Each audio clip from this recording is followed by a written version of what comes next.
तो आ गए आप लोग देवी और सज्जनों। आज के इस वीडियो में मैं आपको बताने जा रहा हूं मकर राशि के बारे में। बुध का जो ये गोचर होने जा रहा है 7 मार्च से 26 मार्च के बीच में बुध के साथ राहु की जो युति होने जा रही है उसका क्या परिणाम आपको मिलने वाला है। 7 मार्च से 26 मार्च के बीच में बुध देव मीन राशि में गोचर करने जा रहे हैं देवी और सज्जनों। और मीन राशि में आप सब जानते हैं कि बुध का गोचर नीच का हो जाता है और नीच का ग्रह कभी भी अच्छा रिजल्ट नहीं देता है, लेकिन बुध एक नपुंसक ग्रह है। वो जिस ग्रह के साथ बैठता है, जिस ग्रह के साथ रहता है वो वैसा ही हो जाता है। कहते हैं कि जब जैसा तब तैसा। अच्छे ग्रह के साथ बैठ गया तो अच्छा, बुरे के साथ बैठ गया तो बुरा। अच्छा फल देने वालों के साथ बैठ गया तो अच्छा, बुरा फल देने के साथ बैठ गया तो बुरा। तो इस समय में वो राहु के साथ बैठ रहा है।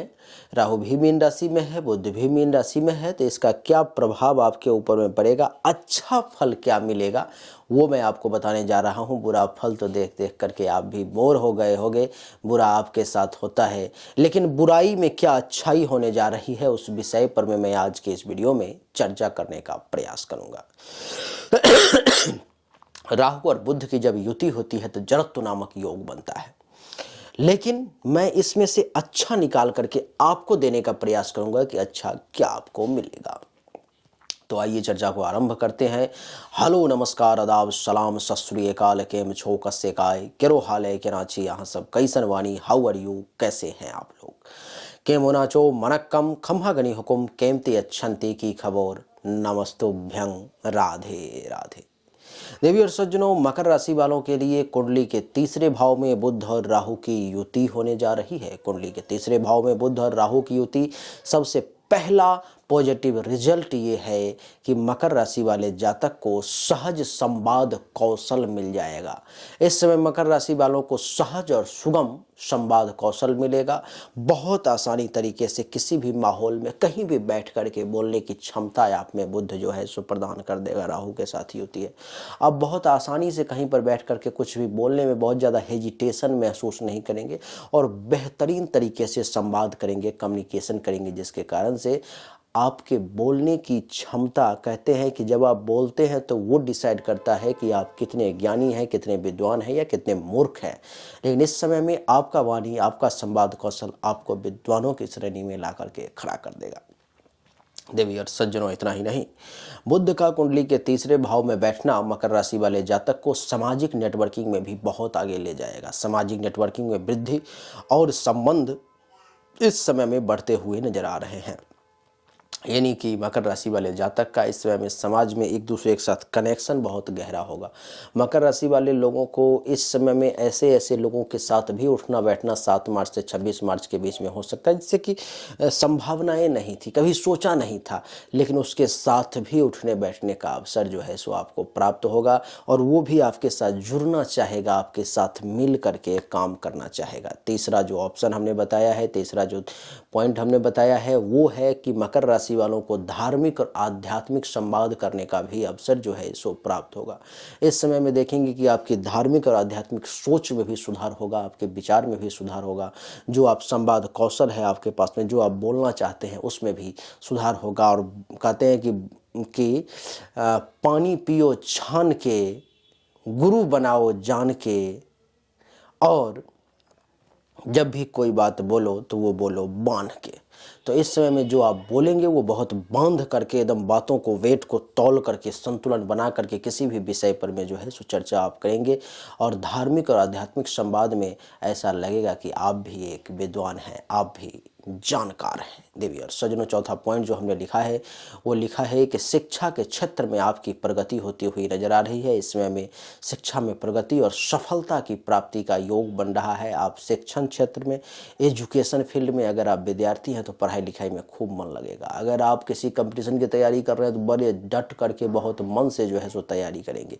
अगर आप शिक्षक हैं, प्रोफेसर हैं, प्रिंसिपल हैं, किसी शिक्षण संस्थान से जुड़े हुए हैं तो भी ये समय आपके लिए बड़ा कमाल का साबित हो सकता है। इस समय में आप बहुत बेहतरीन तरीके से जो है सो चीज़ों को सामने रख सकते हैं, जिसके कारण से आपको प्रमोशन, इंक्रीमेंट, अपने काम में एक मान सम्मान, प्रतिष्ठा का योग बनेगा। देवी और सज्जनों, छठा पॉइंट हमने दिया है, पांचवा पॉइंट हमने दिया है कि विद्यार्थी जीवन में इस समय में आपको सहायता मिलेगी।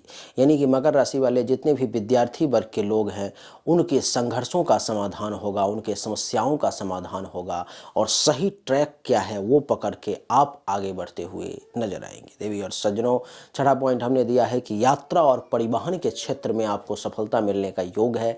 इस समय मकर राशि वालों को छोटी छोटी यात्राएं करनी पड़ सकती है। इस समय मकर राशि वाले जातक को कई कई घूमने के लिए जाना पड़ सकता है, लेकिन सबसे बड़ी बात कि घूमने के लिए जाना पड़ेगा तो कोई बात नहीं, लेकिन वो सुखद रहेगा, वो अच्छा रहेगा। देवी और सज्जनों, सातवां पॉइंट हमने दिया है कि अध्यापन कौशल। इस समय में अगर आप शिक्षक हैं, अध्यापक हैं, तो आपके पढ़ाने का तरीका भी बदल जाएगा, पढ़ाने का एक दूसरे टाइप का लहजा आ जाएगा, जिससे कि विद्यार्थी वर्ग के लोग जो है आपके तरफ अपने आप खींचे चले आएंगे। उनको ऐसा लगेगा कि पढ़ना है तो इन्हीं से पढ़ना है, इनके जो पढ़ाने का तरीका है, इनको जो बताने का तरीका है, वो कमाल का महसूस हो रहा है। देवी और सज्जनों, इस समय में आपकी साहित्यिक योग्यता भी कमाल की होगी और आपको जो है इस समय में वाणी में भी जो है सो बड़ा सुधार देखने को मिलेगा।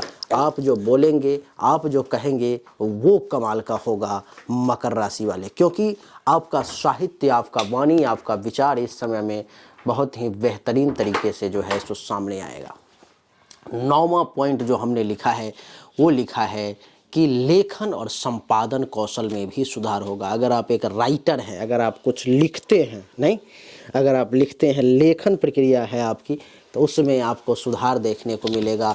आप बहुत अच्छे तरीके से चीज़ों को लिख पाएंगे और लोगों को बता पाएंगे कि आपके लेखनी में भी दम है, आप जो लिखते हैं उसमें भी कुछ वजन है। यानी कि लेखन और संपादन कौशल में खूब सुधार का योग बनता हुआ नज़र जो है आ रहा है। देवी और सज्जनों, आपकी जानकारी के लिए बता दूं कि इस समय में लेखन और संपादन कौशल ही नहीं, संगीत और कला के क्षेत्र में भी आपका जो है सो क्या कहना। बाबू ने माइक निकाल दिया, लेकिन कोई बात नहीं, माइक को पकड़ करके मैं हाथ से फिर आपको बताऊंगा। तो इस समय में संगीत के क्षेत्र में अगर कोई आर्टिस्ट है जो गाना गाता है, सिंगिंग करता है, डांसिंग करता है, तो उसके लिए भी जो है सो ये समय बड़ा कमाल का रहने वाला है। यानी कि संगीत भी और कला भी, चाहे आपके पास में कोई दूसरा भी कला क्यों ना हो। आपकी जानकारी के लिए बता दूं कि 11वां पॉइंट जो हमने लिखा है वो आपकी तार्किक बुद्धि है। तार्किक बुद्धि यानी कि आपका सोचने की क्षमता, आपका जो दिमाग एक अलग तर्क करता है, वो टेक्निकल नॉलेज भी आपका बहुत बढ़ जाएगा। सोच विचार करने की क्षमता, आपके बुद्धि विवेक से किसी विषय पर में मंथन करने की क्षमता, वो भी इस समय में कमाल की वृद्धि होती हुई नजर आ रही है। देवी और सज्जनों, 12वां पॉइंट जो हमने लिखा है कि कार्य क्षमता और नेतृत्व कौशल, कार्य क्षमता जो काम करने की क्षमता है और लीडरशिप क्वालिटी है, उसमें भी सुधार देखने को मिलेगा। वो भी इस समय में आपका बहुत अच्छा होगा। 13वां पॉइंट ये है कि पारिवारिक समृद्धि, परिवार में भी आपके कारण, आपके सहयोग से समाज और परिवार दोनों में संबंध में सुधार होगा और जब ही संबंध में सुधार होगा, सबका आपस में भाव प्रेम जुड़ा हुआ होगा, तो ऑटोमेटिक है कि आपकी समृद्धि बढ़ती हुई चली जाएगी। देवी और सज्जनों, 14वां पॉइंट हमने लिखा है कि इस समय पर्यटन और यात्रा में आपकी खूब रुचि बनेगी। इस समय में आप खूब घूमने का प्रयास करेंगे, घूमने में मन लगेगा, यात्रा करने में खूब मज़ा आएगा, आपको संतोष होगा घूम करके, चलो आज मैंने कुछ घूमा, कुछ यात्रा किया। यानी कि घूमने का एक अलग ही जो है स्वैग आपके अंदर वो जागृत हो जाएगा। 15वां और सबसे लास्ट पॉइंट जो हमने तैयार किया है वो लिखा है कि आपका इस समय में हर तरफ से ऐसे कार्य करेंगे जिसमें आपकी योग्यता की प्रशंसा होगी। आपके ज्ञान का जहाँ जाएंगे वहाँ पर जब आप कुछ बोलेंगे, जब अपनी बातों को रखेंगे, तो उसमें आपको प्रशंसा देखने को मिलेगा। उसमें लोग आपके बारे में ये कहेंगे कि वाह, बोला तो कुछ ने, ये भी कुछ बोला है, इसके बातों में भी जान है। देवी और सज्जनों, तीसरे भाव में बैठने के कारण कुछ निगेटिव पॉइंट्स भी हैं, वो भी मैं आपको बता देना चाहता हूँ। निगेटिव पॉइंट्स जैसे कि इस समय में आपके मन में किसी बात को लेकर के थोड़ा सा डर जो है सो समा सकता है। आप थोड़े से किसी बात को लेकर के डरे डरे से महसूस कर सकते हैं। इस समय में साहस में, थोड़ा सा पराक्रम में कमी देखने को मिल सकता है और बंधुओं से लड़ाई झगड़ा की स्थिति भी उत्पन्न हो सकती है और कहीं न कहीं से हल्का फुल्का कुछ धन के हानि का भी योग बन रहा है। इस समय में आपको जो है सो कुछ मित्रों की प्राप्ति निश्चित तौर पर में होगा, लेकिन किसी डर के कारण आप इधर उधर जो है सो मन आपका बेचैन थोड़ा सा रह सकता है। तो देवी और सज्जनों, यही थी मकर राशि वालों के लिए 7 मार्च से 26 मार्च के बीच में बुध और राहु की युति के कारण बुध का क्या अच्छा रिजल्ट होने वाला है वो हमने बताने का प्रयास किया। उम्मीद करता हूं कि आपको समझ में आ गया होगा, आप सब कुछ बड़ी आसानी से समझ गए होंगे। अगर आपको अच्छा लगा, पसंद आया तो इस वीडियो को लाइक करें, शेयर करें, चैनल को सब्सक्राइब करके इसके बेल आइकन के बटन को दबा दें। एक बार फिर से आप सभी का बहुत बहुत धन्यवाद। Thank you so much. जय हिंद, वंदे मातरम। बोलिए राधे राधे।